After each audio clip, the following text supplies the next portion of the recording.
My name is Tishani Doshi, and the book I'm going to be talking about is my new novel, Small Days and Nights. I've sort of spent a lot of my life in cities, not grand, great cities, but sort of medium-sized cities, I'd say. And I think at one point I got fed up of cities, and they stopped doing their magic for me. I'm interested in the narrative that, of people and the stories that cities have. But I also felt that this being India and people being everywhere, I could get a sort of similar thing by being out of the cities. And that in fact, the whole idea of naming the book Small Days and Nights was to see what are the stories from this place, and is this also, an India that we need to read about and hear about. I feel in a way that I'm writing about, I suppose, environments and things that I belong to, but I look at it with a critical eye, whether it's writing about the potential violence and danger to women and the fact that every woman I know in India is constantly looking behind her. I think I'm trying not to pass judgment in this book, even though the character Grace is not entirely likable and quite, she's trying to do something and it's not entirely successful. But I feel that she's trying to be as honest as she can. And so when she goes to the city for support, when she goes there for fun, to sort of escape, it's not easily done. She also judges people there. She sort of gets upset the fact that it's kind of vapid, that the kind of conversations that they're having are not what she deems as being important. And so she sort of doesn't fit there, and she doesn't fit in the village. And so that's her position. So I grew up in Madras, and the thing that I remember most about my childhood was that on weekends we would drive down the coast to the ocean and we would swim. And it was, for me, the most magical thing about being in that city. The sort of redeeming factor was that it had this ocean, the Bay of Bengal. And I always had an idea that I would like to live by the sea. And I guess about 8 years ago, I did that. And the place that I write about, this small village called Parmankeni, is where I have been living. You go through the seasons, you measure the seasons by insects. I write that in the book. And it's also to do with the sense of the ocean itself, which is majestic and beautiful, but also threatening. So we've had the tsunami, we've had cyclones, we've had floods. Everybody is aware of the fragility of coastlines now. So to sort of position yourself in that place is kind of mad in a way, but it's also very beautiful. And I wanted to write about that experience.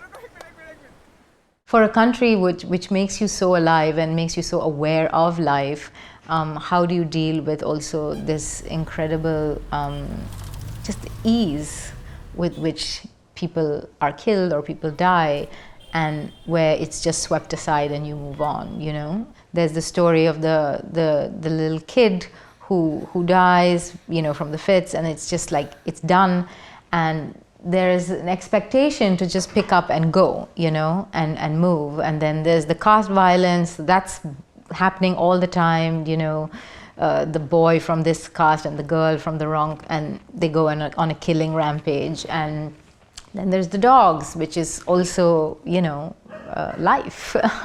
So unfortunately, everything about the dogs in the book is real, and so it's not been fictionalized. I think I've written a lot from real life, which I always do, but the story about the dogs was exactly that. One entered, and then another, and then we had a kingdom, and then the villagers poisoned some of them because they were stealing their chickens or eating them.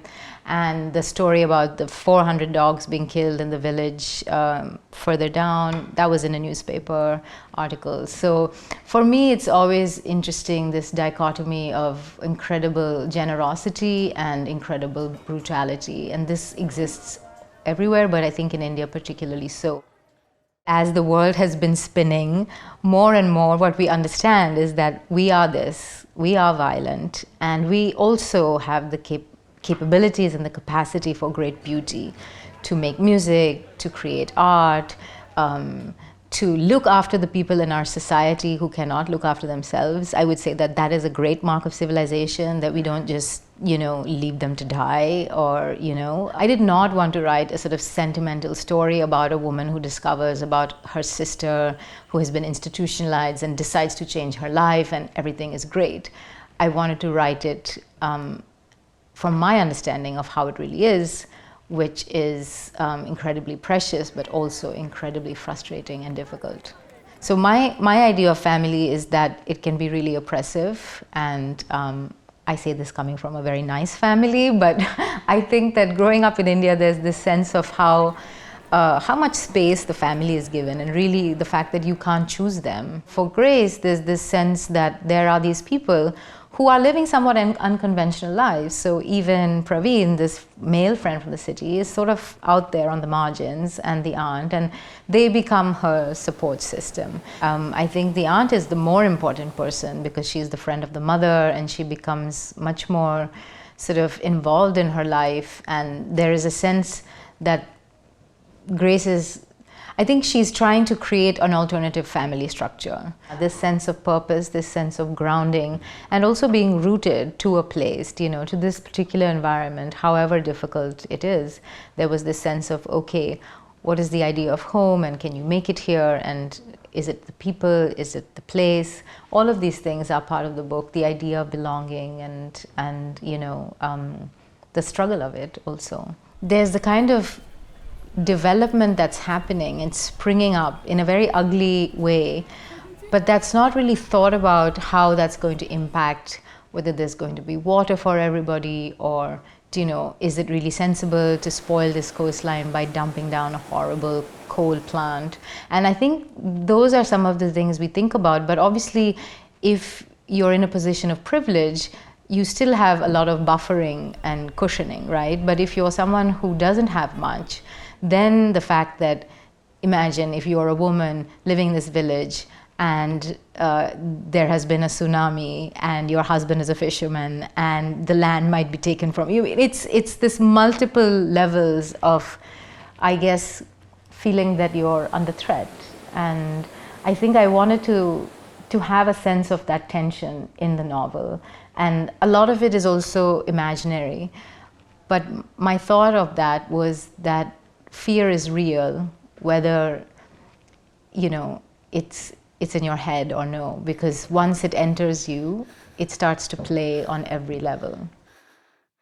But I think the real change happens when you dismantle structures, which is something that feminism has been trying to do for a long time, but failing. And that is, unless you dismantle the prevailing power structures and have new ways of doing things, it's going to remain the same. And fundamentally, India's patriarchal society and caste is entrenched in there. So all the, every sort of prism you look at is going to be difficult, and it's going to be through that way of looking and reducing someone to their name, to their caste, to their background, their wealth, their ability.